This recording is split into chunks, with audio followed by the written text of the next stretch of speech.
Hey, what's up, guys? Welcome back. I love retro curiosities and facts. I'm Mari, and in this video, we're gonna talk about 11 facts about this amazing and great band called The Killers, which is one of my favorites too. Stay tuned. Since their breakout single Mr. Brightside in 2003, they have been putting out boob after boob. One might call them a boob factory. They have put out 5 full-length albums, each incredible and unique in their own ways, with a new one titled Including the Mirage, set out in 2020. Number 1. So let's start off with the name of the band. And the answer is actually pretty simple and straightforward. Frontman Brandon Flowers had always loved British music his whole life. And the name comes from a music video for the song Crystal by one of his favorite bands, New Order. In the video, the main band is replaced with a younger band of cool teenagers called The Killers. Their name wasn't the only thing inspired by Crystal, as the music video for Somebody Told Me takes a heavy influence from it. As an interesting side trivia, Flowers had actually played alongside New Order on stage. How does gonzo journalist, drug dealer, gun enthusiastic, and all-around oddballs hunters end up influencing them? Well, with this, we get to the number 2. Thompson figured into The Killers, you ask? Well, he inspired one of their greatest hits. The lyrics to Human of their 2008 album Day and Age have been a mystery to listeners everywhere. Are we human or are we dancer? What does that even mean? Does human mean having free will?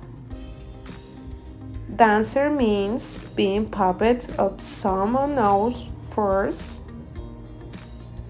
Does it even mean anything? Well, yes it does.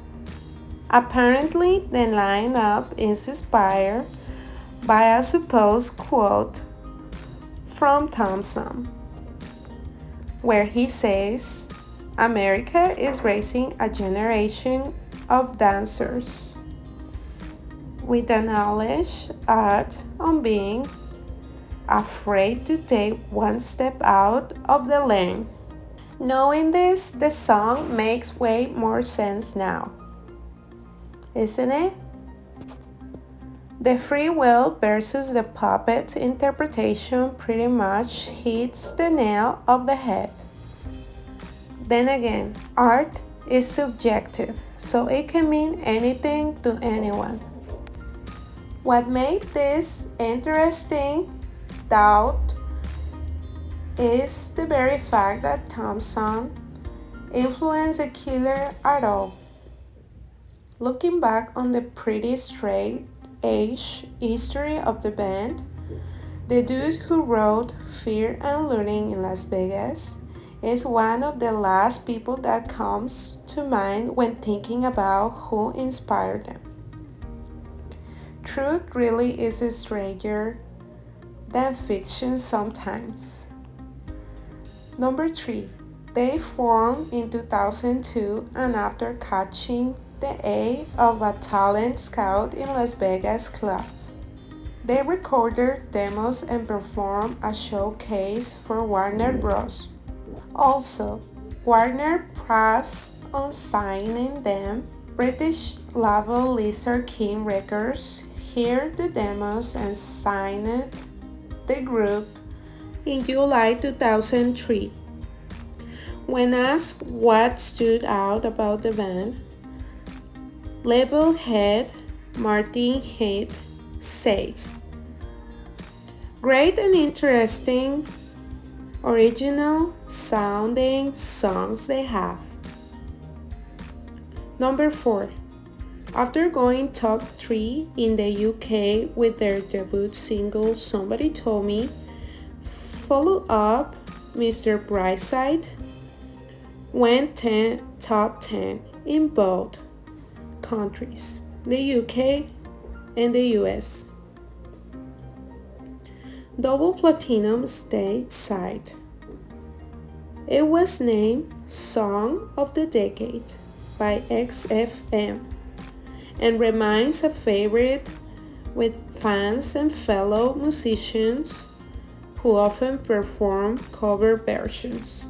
Number 5. In 2005, the group won Best International Brand at the NME Awards, with Leading Flowers also collecting the Best Dress and the Sexiest Men awards. Number 6.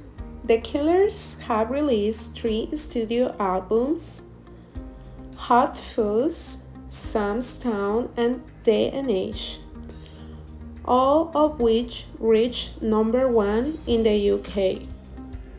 Having taken a break in 2010, they are preparing to release their 4th album, Battleborn. Number 7. In 2007, Rarity's compilation album, Sawdust, features the Tranquilize duet with legend Louis Reed and Joy Division cover Shadowplay, while 2009's Live Royal from the Royal Albert Hall is their first official live document. Number 8.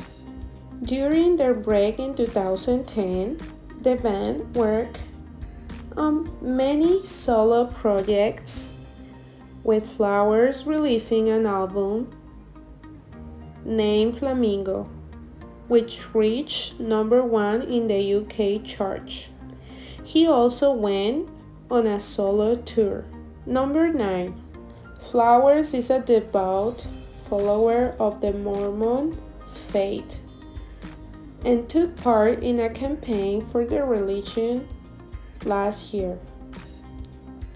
After meeting with fellow Mormon Mitt Romney,